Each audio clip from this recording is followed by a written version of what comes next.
Amazing what you can learn from YouTube. And last night I didn't get to bed till 3 because I was busy watching Richard's videos on his series of 9 videos. Actually, I watched all his videos. I want more videos, Richard. And what I learned last night was basically getting an education on different ways to propagate plants. And a very simple skill that most people don't know, or I didn't know, was the idea of cutting and the plants, and getting to grow, and the technique and everything else.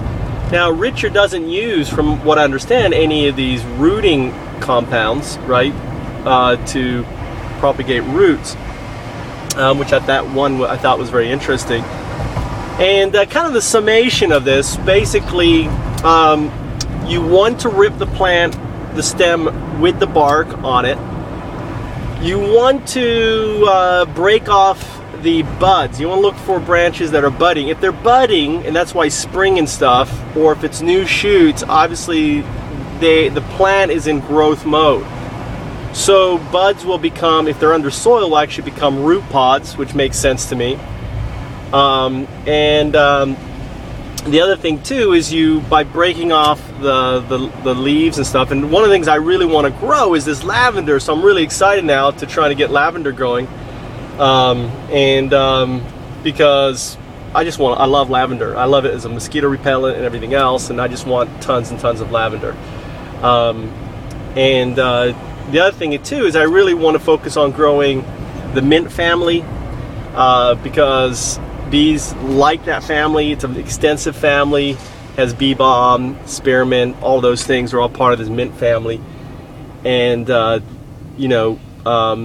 lot of these are perennials, which means they continue on. So I want to get a lot of mint growing and other things out there around the beehive, and really transform my Riverside beehive into really a place where there are herbs. People can go out there and collect herbs too for their own garden, or going. So the highlights is, and the other thing too, which he didn't say, but I'm thinking is the reason, is you bury it halfway in the soil, right? So you keep half in the soil. So if it's 6 inches, you're going to bury a third, half of it in the soil. Now, soil, bad term, okay? You want to be using basically a very sandy, non-nutritious soil, media, all right? He calls it a media. And if I remember correctly, for seedlings, it's 20% sand, 20% whatever is it, permalite or vermiculite, which I want to know where I can get, because I'm thinking my sand that I have on my beach is very volcanic, and I think that's going to be a pretty good sand.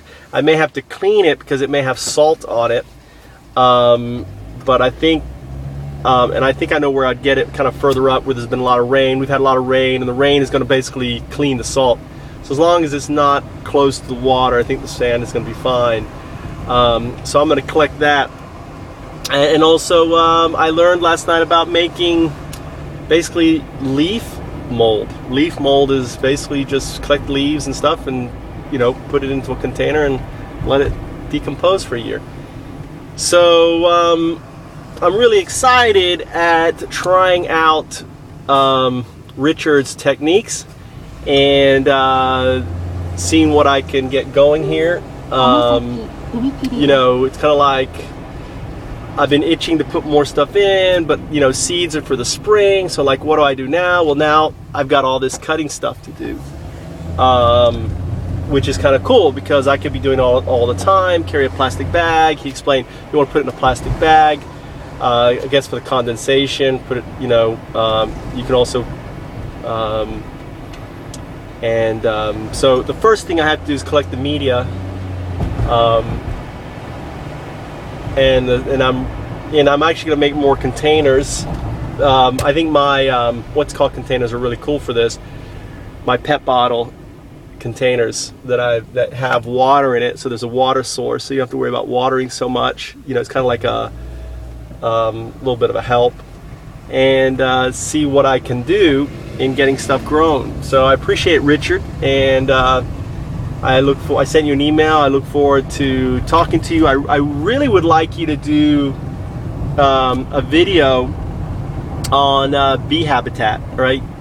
Setting up a bee habitat with cuttings and stuff like that, and identifying, one of the things I don't know is really, I know what plants bees like, but I have no idea what they are, since I have no education in plants whatsoever, and basically I've just been self-teaching myself. So when I see a plant, I basically take pictures and I ask people, what is it? So I hope having you as a resource, I can like say, hey, what's this? And you can help. Oh shoot, I'm gonna have to go through this red light. I'm gonna go through this red light. Just went through a red light. I've only got 10 minutes to get to school, and that point there is my, basically, if I have 15 minutes from there, I'm fine. But since I only have 11 minutes, means I've got to book it. So I like to make videos because it stops me from getting speeding and road rage and everything else. So, and